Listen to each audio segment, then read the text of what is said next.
We're done here.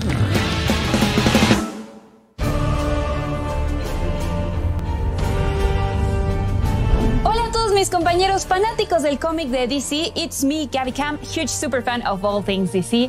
And a big thank you, Harley Quinn and King Shark. Now that we know what is happening with all of the other colorful characters in Gotham City, it is time to check in on the man himself. The 1990s award-winning show Batman the Animated Series was the first introduction to this iconic character for many current Batman fans. Fans were excited that original series creator Bruce Timm will be teaming up with James Tucker and two of the biggest names in television and film, J.J. Abrams and Matt Reeves, to reimagine the series for a new generation. Let's check in with that dynamic group and see what they have planned for Batman Cape Crusader.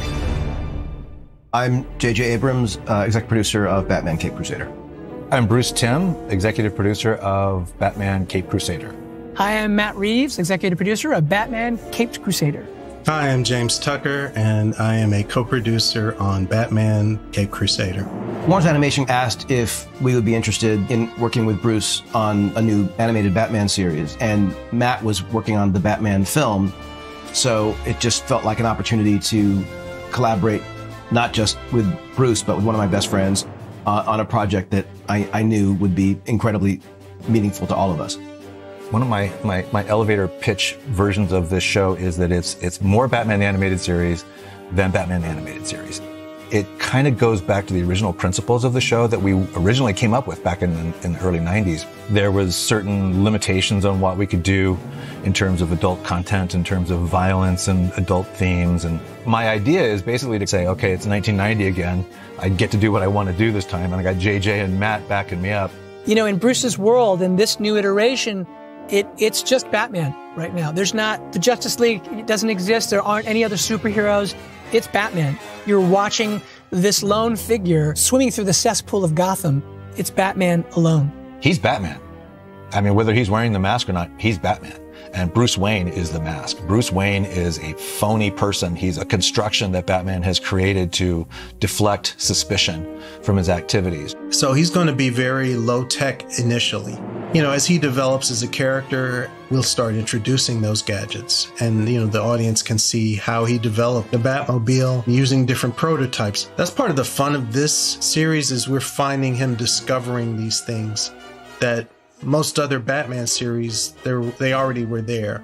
It really is an incredibly complex psychological story about someone who, in a way, needs to be redeemed, and that's kind of what at least this first season's about. We've reconfigured some of the roles some of the characters have. We're starting before Batman has earned their trust, and they've earned Batman's trust, so there's nothing assumed. We don't know that Commissioner Gordon will be Batman's ally. The journey of the show is to see how they, you know, eventually grow together and learn to trust or not. You know, nothing is assumed in this series as far as what we're used to seeing in the world of Batman. What this does is it gives us the opportunity to say, okay, well, the versions of Joker and Catwoman and Penguin, those versions that we did on Batman the Animated Series were really great and iconic. But there's lots of different ways we can take those characters that we hope will be just as iconic and just as powerful. Bruce pitched the concept of Cape Crusader, and he had the Strange Days short that was done for Batman's 75th anniversary. That was very old school film noir look. It was in black and white. And I think that's what really closed the deal on the pitch, because looking at that, they could see exactly what the show was going to look like. But just so it's clear, the show won't be in black and white unless I can talk Bruce into doing a special episode. This new iteration is very much born of a noir sensibility. Definitely heavy on the German expressionism / film noir kind of styling, set in the kind of timeless 40s world. If anything, we're probably going to lean into that even more in terms of authentic clothes and hairstyles and hats and vehicles and architecture.